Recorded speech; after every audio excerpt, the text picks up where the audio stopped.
One of the biggest concerns we get is the amount of time it takes to conduct a full, thorough technical analysis. And it's true. If you want to do a top-down technical analysis, and I mean starting from, the highest time frame that you're accustomed to, be that the daily or the monthly, and work your way on down to the smaller time frames, it's going to take a little bit of time. Fortunately, for the most part, with top-down analyses, we tend to do them only once, or at least once, every so often, and then we leave them. So, the investment of time is a one-time thing. But how can we speed that up, though? How can we do better? Because in the event that it's not a one-time thing, or in the event that, we're refreshing our analysis or conducting new analysis daily, how can we speed things up? I'm going to show you in this video.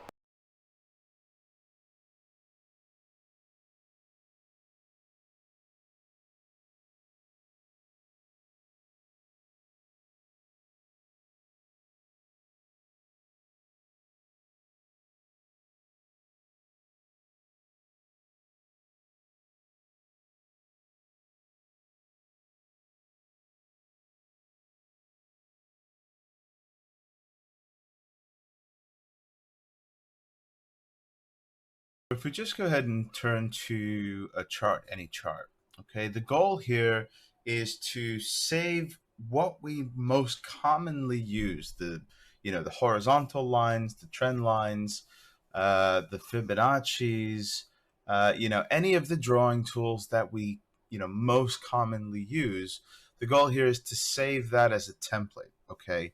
And so, the end result and the benefit to that, of course, being that we're going to expedite the analysis. Okay, we're gonna really speed things up because rather than having to sit and mess about and label everything individually, you do it once and you've done it 1,000 times, right? Because then the next time you need it, you just go and click and set it. Okay, so right inside of the chart, what you want to do is you want to just grab any tool that you're going to use. Okay, so I'm going to turn the magnet tool off for a moment, which is of course located over here in the left hand side of your screen.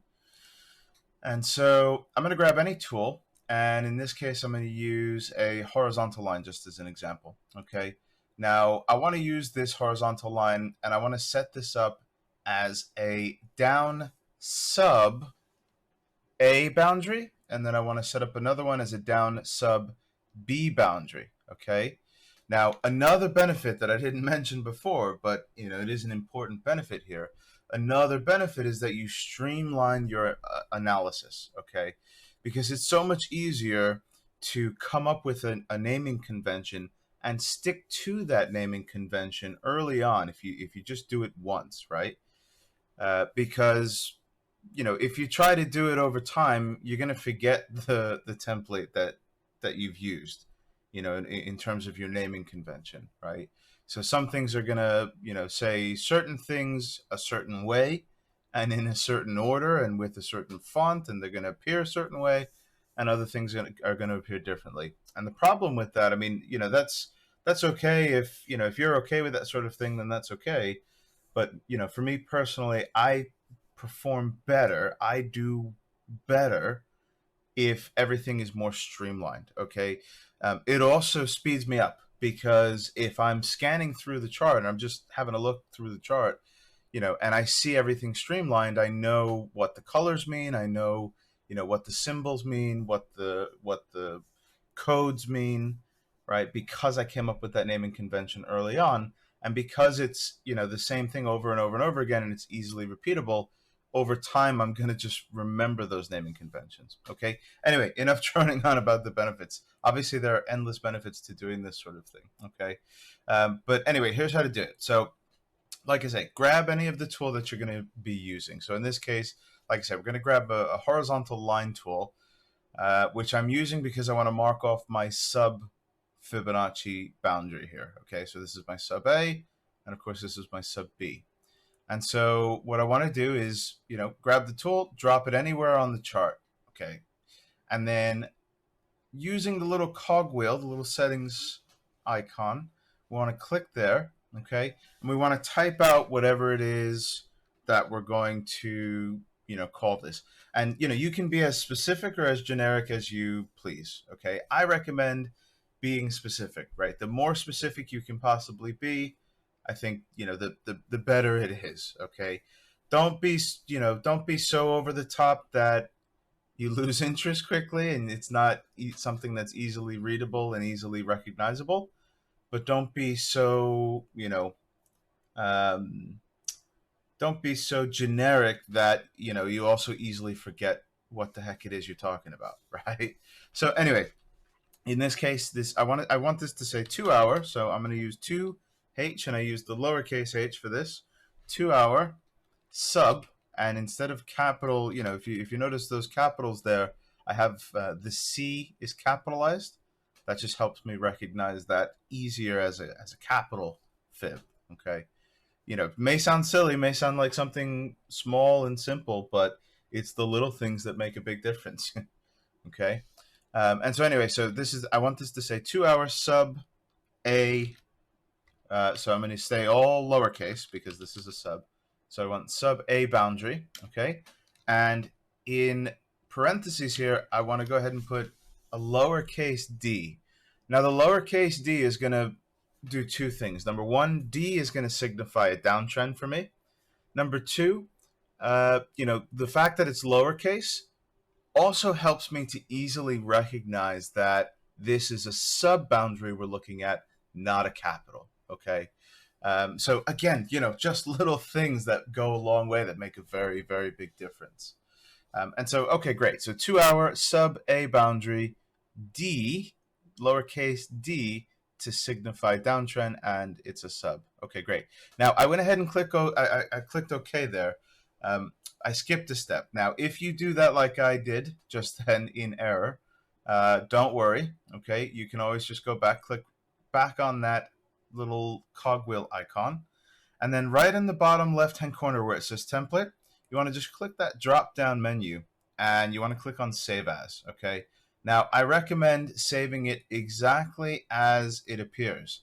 I don't recommend having like a coding system to store, all of your different templates, and the codes that you use are different, wildly different from the actual labels that you're using on the charts. I don't recommend that, right? The idea is to keep things simple, make it easy, and make it easier, not harder on ourselves, right? So what I recommend, you can even do this ahead of time. You can copy and paste that whole thing. I don't mind because I like typing, so why not? I don't mind just going ahead and typing it out. And again, remember, you want it to be exactly the same as what you see, what you're going to see on the chart. Okay, so I'm going to go ahead and click on Save.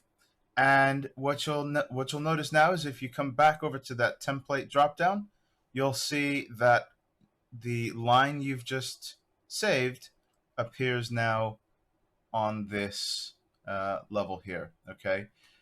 Now I want to go ahead and do another one. So I'm going to grab another horizontal line. I'm going to drop it anywhere on the chart. Grab the cogwheel, and same thing, same naming convention. Now you'll notice I left the first horizontal line on. I haven't deleted it yet. I've done that intentionally because that's going to help me to, just maintain consistency. Okay, I want to keep the whole point of investing the time to do this ahead of time is to do it right, right? You don't want to, spend all this time, going through your charts and saving all these different templates only to have them be a mess and further complicate things, right? You want to simplify. That's the whole goal. So 2 hour sub B boundary, and of course, because it's a downtrend, I'm going to put a little lowercase d there as well. Okay, great. So now I've got those two in place, and of course I did the same mistake again. I clicked OK instead of coming over here to template.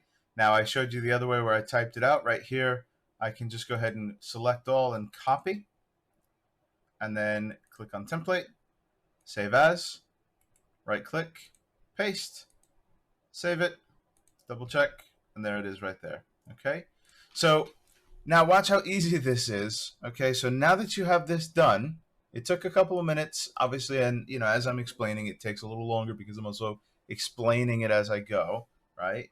when you're doing it, it's not going to be so long. But, it takes a couple of minutes to do. You do it once, and then the next time you go through and do your analysis, watch this. I want to label this as my sub AB boundary because I have my capital AB boundary in place. So I'm going to go ahead and mark off my sub AB boundary. Okay, no problem. So I'm going to grab a horizontal line. I'm going to throw the magnet tool back on again because it is useful if you're just using the line, right? And if you hold on Control and scroll in with your mouse, you can go ahead and zoom directly into the price point without messing about with the time. Okay, see? Without messing with the time scale. And I went ahead and dropped that in. And now what I want to do is click on that little cogwheel there. Oops. Hold on, sorry. Clicked on the trend line there. I don't want that. I want the little black line that I've just drawn in there, that little horizontal line. There we go, perfect. Okay, so I want to go ahead and select the line. I want to click on the little cogwheel, and then in template, watch this. This is my sub A boundary down, right? So I'm going to go ahead and click on that, and it's going to go ahead and drop in that label exactly as I put it, you see? And now when I go to do my B, my sub B, right? Again, if I hold Control and zoom in, I can go directly just to where my mouse is pointed. And I want to, I'm aiming for that specific candle, that B candle. So I can zoom right into it. Okay, drop the line, click the little cogwheel, click on template, and this is a sub B boundary. Now, one thing I forgot to do here is I forgot to set this so that rather than the text appearing at the top, I want this to appear at the bottom, right? Because this is a downtrend AB boundary. This isn't an up AB boundary. This is a down AB boundary. And again, it's the little things that are going to help to really speed things up and help me to really understand the whole picture as well. That's also another benefit I forgot to mention. Like I said to you, there are countless benefits here. But it's also going to help me kind of see the whole picture at a glance, which is really going to greatly help me, when it comes to removing as much discretion out of trading decisions as possible and making more factual, fact-based, evidence-based decisions, right? Which is important. Okay, so I went ahead and changed that setting, so I need to save it. So I'm going to, highlight all, copy, right-click and copy. Then I'm going to click on template, then save as, and I'm going to go ahead and paste. And it's going to recognize, obviously, that I already have that saved. It's going to ask me, do I really want to replace it? I want to click on yes, and then click on OK. Excuse me. Okay, so now you can see, just how easy it is. And you can do that for all your lines. You can do that for your trend lines, for your Fibonacci lines, your horizontal lines. If you want to label like support 1, support 2, you can do that. If you want to label support differently than you label resistance, you can do that, right? It's completely customizable. It's one of the things I love about TradingView. So, have at it, right? The sky's the limit. Make it yours. You pay for it. You pay good money for it. So, make it yours.